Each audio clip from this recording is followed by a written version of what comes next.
Bismillahirrahmanirrahim. Assalamualaikum warahmatullahi wabarakatuh. Baiklah anak-anak semuanya, alhamdulillah kita masih bisa berkumpul ya di ruangan virtual seperti ini. Jadi sebelum kita absen, sebelum kita berdoa, kita berdoa dulu aja ya. Kita berdoa, semua tangan diangkat dan kepalanya ditunduk. Bismillahirrahmanirrahim. Rabbi zidni ilman warzuqni fahman. Rabbi israh li sadri wa yassir li amri wahlul 'uqdatam min lisani yafqahu qawli. Amin. Jadi sekarang udah berdoa, absen. Semuanya lengkap? Yuk, Farza Naina, Zakaria Rumaisa, alhamdulillah ya. Husma Maimunah, Sakila, Syarifah Aini, alhamdulillah semua anak-anaknya telah hadir. Jadi sebelum kita mulai memasuki pembelajaran, sekarang kita mata pelajaran fikih. Perkenalkan dulu, nama Ibu Rahma Silaturahmi. Jadi Ibu dari PGMI 5A ya. Jadi alhamdulillah kita virtual, masih ketemu secara virtual. Baik, sekarang kita masuki mata pelajaran yang berjudul Sholat Id, Sholat Idain.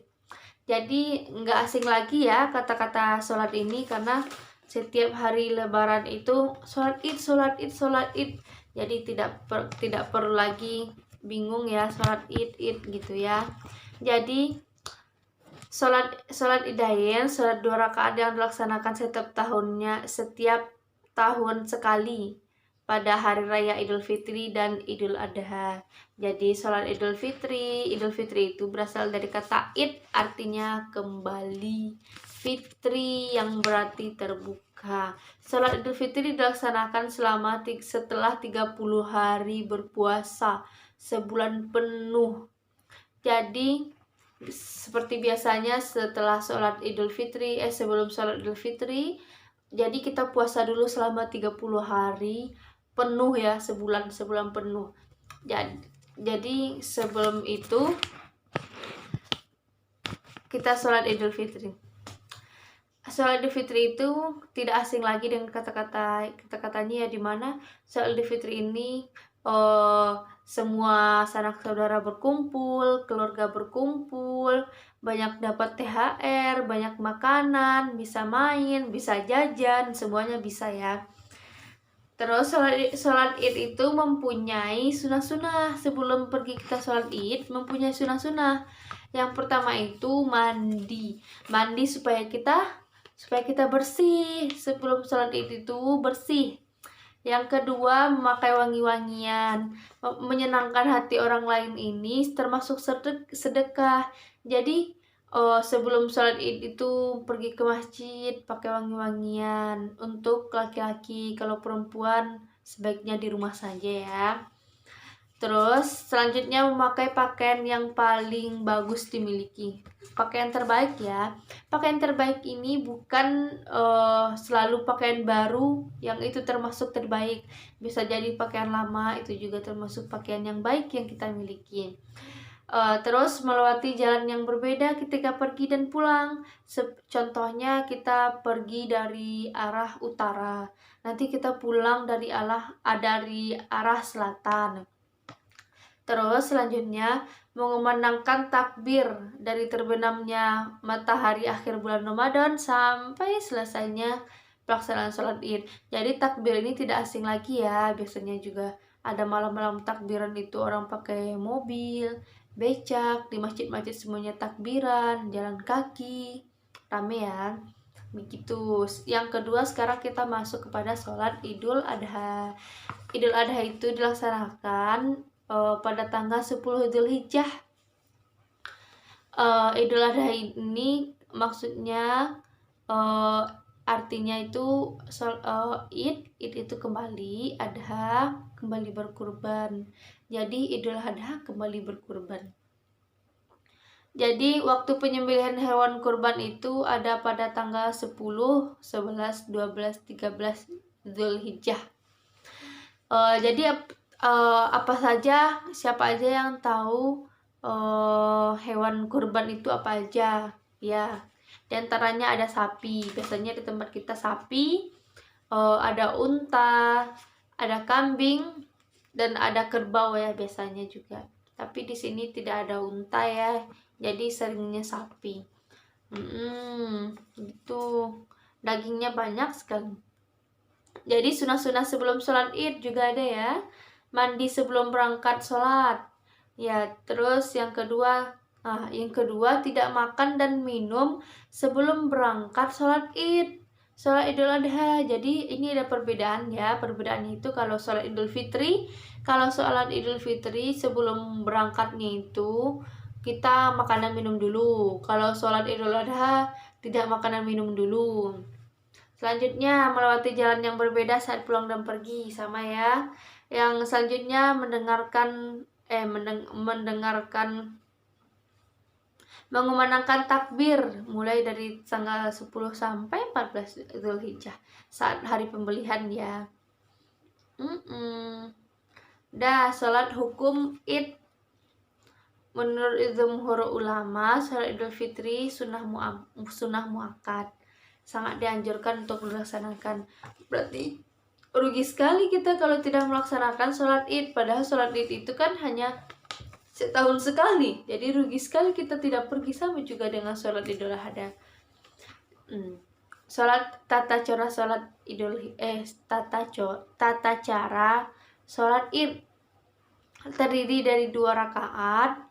Sebelum sholat id tidak disunahkan azan dan iqomah serta sholat sunnah qobliyah atau ba'diyah.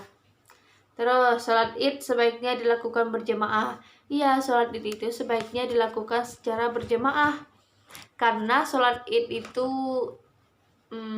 lebih senang. Jadi banyak yang kenalan, silaturahmi sama teman-teman yang lain, bertemu berkumpul di masjid pada sholat id, salam-salaman. Sholat id tidak hanya dilakukan di masjid saja ya, bisa jadi di lapangan juga ada. Tata cara pelaksanaan sholat id. 1. Niat. Pertama, niat dengan membaca usolli sunatan li idil fitri rakaataini mustaqbilal kiblata adaan makmuman lillahi ta'ala. Aku niat sholat sunnah Idul Fitri 2 rakaat dengan menghadap kiblat sebagai makmum karena Allah Subhanahu wa Ta'ala. Terus ada juga niat sholat Idul Adha. Usolli sunnatan li Idul Adha rakaataini mustaqbilal kiblata makmuman lillahi ta'ala. Aku niat sholat Idul Adha 2 rakaat dengan menghadap kiblat sebagai makmum karena Allah Subhanahu wa Ta'ala. Yang kedua, tata cara yang kedua, takbiratul ihram. Terus membaca doa iftitah. Takbir ini kalau rakaat pertama, jadi kita takbir 7 kali. Terus disunnahkan di antara takbir itu membaca subhanallahi wa bihamdihi wa la ilaha illallah wallahu akbar. Terus membaca Al-Fatihah seperti biasanya ya. Terus membaca ayat pendek yang dilakukan oleh imam ya. Baca ayat pendek, dan itu disunnahkan pada rakaat pertama itu surat Qaf atau Al-A'la. Terus yang selanjutnya ruku, i'tidal, sujud 2 kali seperti sholat wajib seperti biasanya. Berdiri lagi, udah sujud nih 2 kali, berdiri lagi. Rakaat kedua takbir 5 kali. Di antara takbir juga disunahkan dengan membaca subhanallahi wa bihamdihi wa la ilaha illallah wallahu akbar. Terus setelah takbir baca Al-Fatihah seperti sholat biasa. Terus membaca ayat pendek, dan itu disunahkan Al-Ghasyiyah. Lanjut ruku, i'tidal, sujud 2 kali, tahiyat akhir dan salam. Setelah selesai sholat Idul Id, khotib melaksanakan khutbah ya, khutbah 2 kali. Pada pertama itu membaca takbir 9 kali, yang khutbah yang kedua itu membaca 7 kali takbir. Dah, rukun khutbah sama dengan rukun khutbah sholat Id dan sholat Idul Adha itu sama dengan rukun khutbah sholat Jumat seperti biasanya ya. Terus banyak sekali ya hikmah-hikmah sholat Id itu dengan sholat Idul Adha.